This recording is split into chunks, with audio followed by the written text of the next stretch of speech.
ఎదుర్కొన్నాక అక్కడ కరెక్ట్ కాదని చెప్పి ఇది మా అమ్మమ్మ వాళ్ళు మేము వచ్చింది అన్నట్టు. ఆ టైంలో 94లోనేమో ఇక్కడికి షిఫ్ట్ అయ్యారు. అయినాక ట్రావెల్స్ పెట్టాడు, లారీ అండ్ టిప్పర్ తీసుకొని రెండింటితోటే పెట్టి నడిపించిండు. మా మామయ్య ఆల్రెడీ అప్పటికి రేషన్ షాప్ డీలర్ ఉన్నాడు, తనకి ఇంకొక వేరే వర్క్ కూడా ఉండే. వీళ్ళిద్దరు కంబైన్లో రేషన్ షాపు నడిపించుకుంటూ అండ్ ప్లస్ ఈ ట్రావెల్స్ నడిపించుకుంటూ అది చేసి అట్లా ఒక 2 years ఇక్కడ డాడీ ఉన్నారు. ఉన్న టైంలో కూడా ఈ ఊళ్ళో కూడా అందరికీ విప్లవ భాషాలు పరిచయం చేసిండు. యూత్ను స్నేహ యూత్ క్లబ్ అని చెప్పి పెట్టి, అంటే తన ఏజ్ వాళ్ళను తనకంటే చిన్న ఏజ్ వాళ్ళకు ఎట్లా ఉంటుందా అని చేసిండు.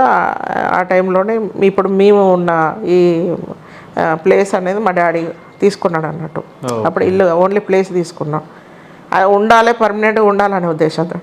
అయినా పార్టీ వాళ్ళ ఉద్యమకారు కలిసేటోళ్ళు కలిసేది ఫుడ్డు.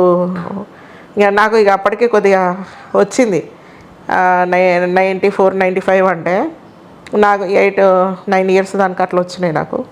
నాకు తెలుసు ఇక వాళ్ళు వచ్చి కావాల్సిన సామాన్ అవన్నీ తెప్పించుకోవడం, వంట చేయించుకొని తీసుకుపోవడం,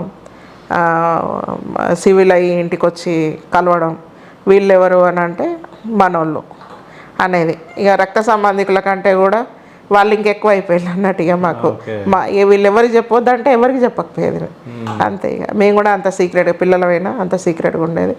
వాళ్ళు 1 or 2 days ఉన్నా కూడా ఆ మ్యాటర్ అసలు మా నోటి నుండి బయటకు వెళ్ళకపోయేది అన్నట్టు. అంటే ఇంట్లోకి వచ్చి బయట తిరుగుతుండేనా, ఓన్లీ ఇంట్లోనే ఉంటుండేనా? ఇంట్లో ఉంటారు, బయట ఎక్కడైనా తెలిసినా కూడా మా రిలేటివ్స్ అని చెప్పుకునేవాళ్ళు, చెప్పుకునేది. అప్పుడు ఇప్పుడున్నంత లేదు కదా, ఇప్పుడు పలానా వ్యక్తి అని. ఇప్పుడు మనకేమున్నది, మొబైల్ ఉంది, ఫోటో తీసుకున్నాం. అప్పుడు అట్లా అసలు లేదు కదా, అస్సలే లేదు. నిజమని కొంతమంది నమ్మేవాళ్ళు, కొంతమంది అందరు నిజమని నమ్మేటోళ్ళు. వాళ్ళు నైట్ టైము ఫుడ్ పట్టుకొని సామాన్ అంతా తీసుకొని వాళ్ళు వెళ్ళిపోయారు. డాడీని ఉద్యమం అంటే పార్టీ వదిలిపెట్టలే, పార్టీని మా డాడీ వదిలిపెట్టలే. అప్పుడు 2 సార్లు అరెస్ట్ అయ్యి 2 సార్లు విపరీతమైన దెబ్బలు తిన్నాడు, విపరీతమైన చిత్రహింసలు. అంటే అక్కడ నుంచి వచ్చేసిన తర్వాత, అరెస్ట్ అయిన తర్వాత కూడా బిజినెస్ ఆయన పార్టీని వదిలిపెట్టలేదు, పార్టీకి ఎక్కడ పిలిపించుకుంటే అక్కడ పెట్టాడు.